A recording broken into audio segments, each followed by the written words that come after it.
Dun dun dun dun dun dun. Hello, everyone. It's me, Grant, the movie and TV guy. Welcome to a very special edition of Raised on Popcorn with Grant, everybody. We did a longer form version of this week on the podcast. We were going to do two videos. The second one is forthcoming. The first one is basically, this is the midterm report, the best and worst films of 2022 so far. We're going to do in two videos. I'm not going to combine them because it's just going to take up too much data space that I don't really have, honestly. My software is kind of shit. So, but here's the other thing we're going to do. We're not going to make a super long video. I'm going to make a just long enough video. And what we're going to do is we are going to do the best first and then the worst last. We're going to save the worst for last. So, because there's going to be more ranting and probably four-letter words in that one. So, also, my list for the best so far is pretty large. And so, here's what we're going to do. I'm going to give up the honorable mentions. Yes, believe it or not. We have a top 38 movies. That's right. 38 films I've given 5 stars to. So, what we're going to do is we're going to do the honorable mentions. I'm going to quickly list off numbers 38 through 11, and then we are going to do a more elaborate version of the top 10. Cool? Cool. So, before we begin, does anyone want to get out? No, I'm just kidding.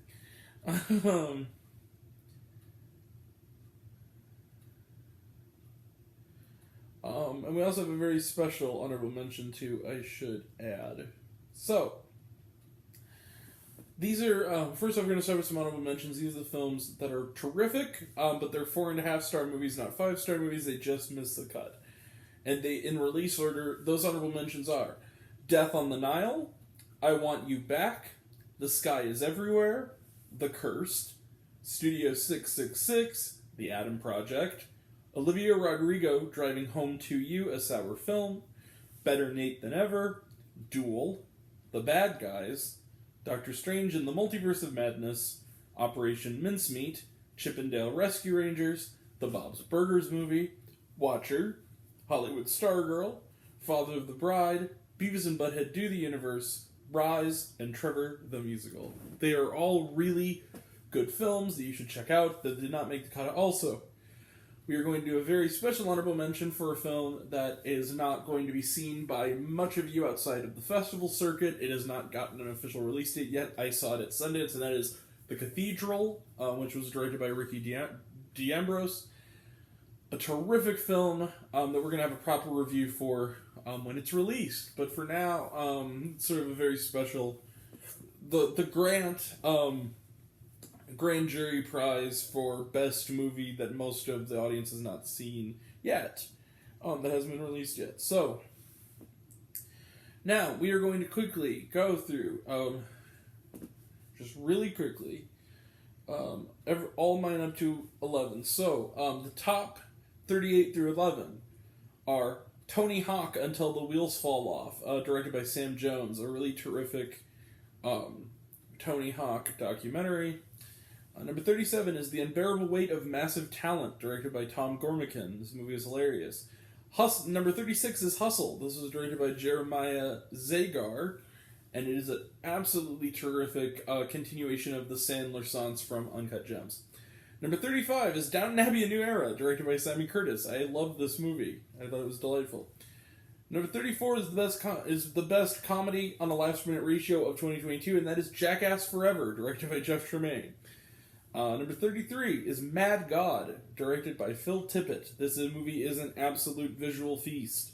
Speaking of visual feasts, number 32 is Jujutsu Kaisen 0, directed by Sung-Hoo Park. Again, visual feast. Number 31 is Scream, directed by Matt Bettinelli-Olpin and Tyler Gillette. The best requel ever. Number 30 is Kimmy, directed by Steven Soderbergh. This movie was really rad. Number 29, it'll be higher on a lot of people's lists. It was number 1 on my buddy Alonzo's list, but my number 29, it's still one of the most badass action films I've ever seen in a theater. Number 29 is Triple R, directed by S.S. Rajamouli. It's often incorrectly said as RRR. 3.5 hours of awesomeness shot right to your eyeballs. directed by S.S. Rajamouli. Number 28 is Infinite Storm, directed by Malgorzata, Susan Mauska, and Michael Englert. This movie is really underrated. Number 27, don't hurt me, fanboys. I still give it 5 stars. Number 27 is The Batman, directed by Matt Reeves. I really did love this film. It's low, but I still loved it. Number 26 is 3 Months, directed by Jared Frieder. An MTV-backed Paramount Plus movie that not enough people saw. Really terrific flick. 3 Months, directed by Jared Frieder. Number 25, speaking of underrated, The Outfit, directed by Graham Moore. This is a terrific locked room, old-fashioned gangster thriller starring Mark Rylance. Number 24, also from Sundance, Fresh, directed by Mimi Cave, one of the most shocking and shockingly hilarious horror comedies of the year. Terrific. Daisy Edgar Jones is awesome. Directed by Mimi Cave again. Number 23 is a recent entry, The Black Phone, directed by Scott Derrickson. I absolutely love this film, and The Grabber is a new horror movie villain to reckon with. Directed by Scott Derrickson. Number 22 is The Survivor, directed by Barry Levinson. Speaking of underrated, a terrific film about Nazi Germany, produced, I think, by Steven Spielberg, directed by Barry Levinson. Number 21, again, don't kill me, fanboys, The Northman, directed by Robert Eggers. This movie was badass. It's low, but it's still awesome. Number 20, the best Pixar film of 2022, and no, it is not Lightyear. Number 20 is Turning Red, directed by Domi Shi. Oh, by the way, The Northman is directed by Robert Eggers. Turning Red is wonderful. Number 19, controversial choice, I know. Number 19 is Men, directed by Alex Garland. This movie effed me up. Number 18 is the highest gross... Again, don't hurt me, fanboys. I love this movie. Highest grossing film of the year so far. My number 18 is Top Gun Maverick. This was directed by Joseph Kosinski. Frickin' rad. Number 17 is the best film we got during Pride Month, and that is Fire Island, directed by Andrew Ahn. This movie is awesome. Really funny and really romantic. Number 16 is, also speaking of Sundance, number 16 is Emergency, directed by Carey Williams. This movie was hilarious and thought-provoking. Speaking of hilarious and thought-provoking, number 15 is On the Count of Three, directed by Gerard Carmichael. This movie is also really funny. This came out at last year's Sundance Film Festival and came out in theaters this year. Number 14, one of the best horror films of the year. Number 14 is X, directed by Ty West. Just a freaking great exploitation movie. Number 13 is one of the best musicals of 2022 and mostly 2021, and that is Cyrano, directed by Joe Wright. I love this movie. I'm not even that big of a Joe Wright fan, and I still love this movie. Number 12, speaking of Sundance, number 12, Cha-Cha, Real Smooth, directed by Cooper Raiff. I love this film. I thought it was sweet.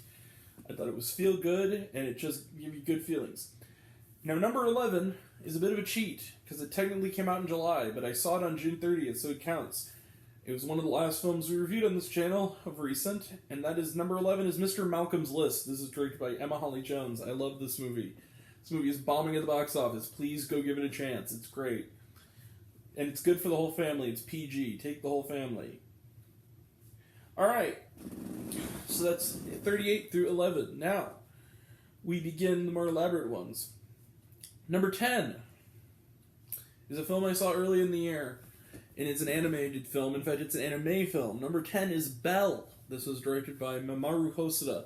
I adored this movie. I thought this movie was sweet. It's a wonderful fairy tale. I thought it had a really good message about children overcoming abuse and overcoming trauma.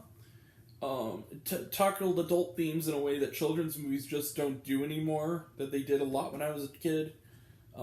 This is a terrific film, and I've loved some of the feedback I've gotten from some friends of mine who've taken their own kids and said they loved it as well. So number 10 is Belle.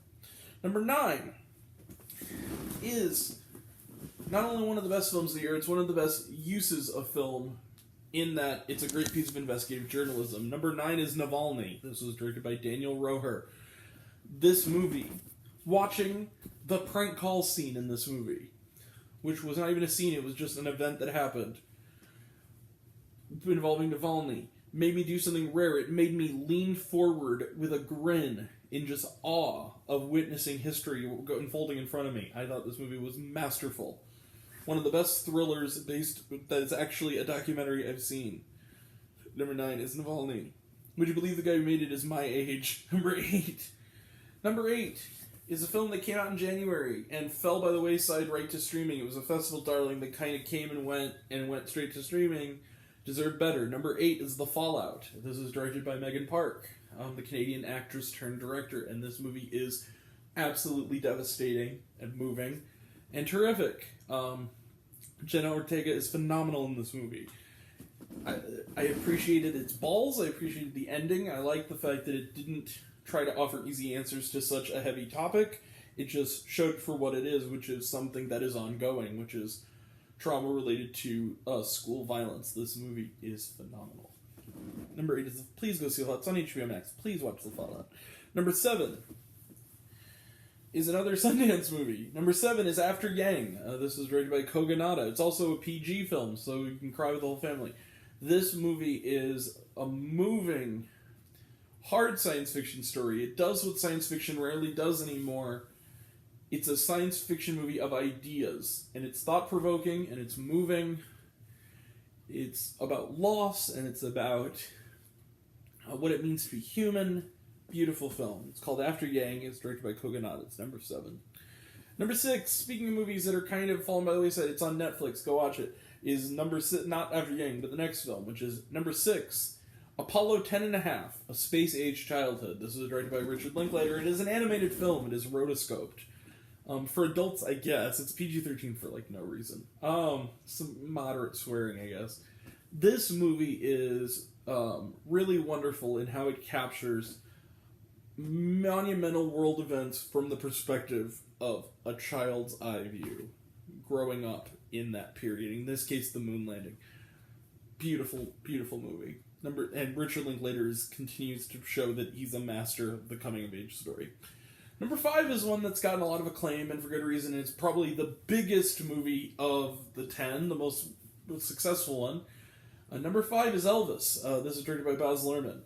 When I walked out of this movie, this was sitting at number 11. By the time I finished my review, it jumped up to number 5. I adore this movie. I cannot wait to see this movie again. Austin Butler will win an Oscar. I'm saying it right now.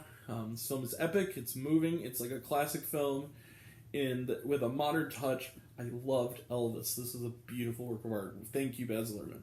Number 4 is one of the most touching and most frank movies about aging and sexuality I've ever seen. And that is Good Luck to You, Leo Grande. This was directed by Sophie Hyde, a wonderful British two-hander with Emma Thompson and the terrific newcomer Daryl McCormack as the titular Leo Grande. What a great film. Just love this movie. It's funny, it's real, it's sweet, it's moving. Terrific film. Number 3 is a film that came out last year in its home country of France and at many festivals, but did not come to this country until this year. And that is a film that the whole family can watch. It's again rated PG, and it's 72 minutes, and it's very short, and that is Petite Maman. This was directed by Céline Sciamma, who previously did the very not PG-friendly, but terrific Portrait of a Lady on Fire. This movie is a beautiful little fable. It's sweet. It's like buried treasure. This is a sweet, wonderful coming-of-age film. It'll make you want to hug your mom. It'll make you want to go up to your mom and say thank you. Number 2, speaking of little movies that could, a movie that really works entirely, number 2 is Everything, Everywhere, All at Once. And boy is it, directed by Daniel Kwan and Daniel Scheinert, a.k.a. Daniels. What else is there to say that hasn't already been said? What a creative, moving film. It finds a way to be sort of an anthology of weird ideas and a genuine story with depth that deals with generational trauma and depression and gender roles in society, sexuality, all that stuff. And it has flights of fantasy like Hot Dog Fingers. I love this movie. The Daniels are geniuses. And my number 1 film, and you know what it was going to be? It technically could count as a 2021 film. It was nominated for some Oscars this year. I don't care. It came out in February. It counts. We're going to end right here. Number 1. You know what it is. It's not even in English. It's a foreign film, and that is The Worst Person in the World, directed by Joachim Trier. I bought it on Criterion. I'm not going to get it right now, but I love this movie. I love everyone who made this movie. I've followed all of them on social media, especially Renate Reinsve. She is a superstar. Love this movie. That is my number 1. So, we'll be back with the worst stuff coming up in part 2. Until then, we were all raised on popcorn. Make mine with extra butter. Catch you guys next time. Like, subscribe, all the things. Tell me what your list is. Bye.